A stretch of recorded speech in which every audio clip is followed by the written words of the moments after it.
Alors Zineb, jusqu'au début du XXe siècle, il n'existait aucune norme de protection des enfants. Des enfants travaillaient aux côtés des adultes dans des conditions insalubres et dangereuses parfois. Alors c'est malheureusement encore le cas, Hanan. Sur les 152 millions d'enfants, retenez-le bien, 73 millions accomplissent des travaux dangereux d'après un rapport de l'Organisation internationale du travail, l'OIT, entre 2008 et 2012. L'agriculture, avec 59%, reste le secteur qui emploie le plus d'enfants, soit 98 millions dans les services et aides domestiques, travail de rue, ils sont 54 millions.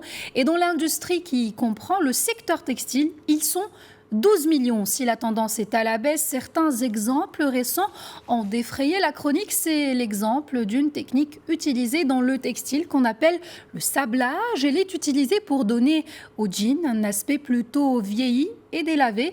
Mais cette technique est responsable d'une maladie pulmonaire mortelle, la silicose. Cette infection découverte chez les ouvriers dans les années 2000, les années gloire du délavé, est causée par l'inhalation de la silice, une poussière contenue dans le sable.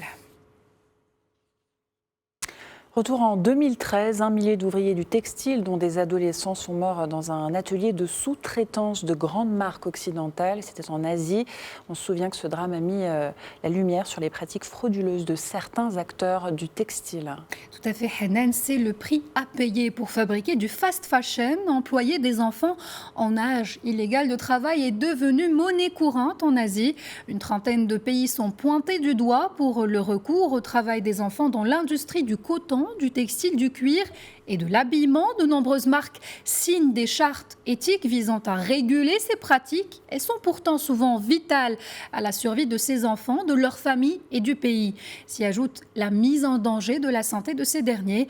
Dans les pays qui emploient les enfants, de nombreux cas de vieillissement précoce, de malnutrition, de dépression ou encore de dépendance aux drogues sont rapportés par l'OMS.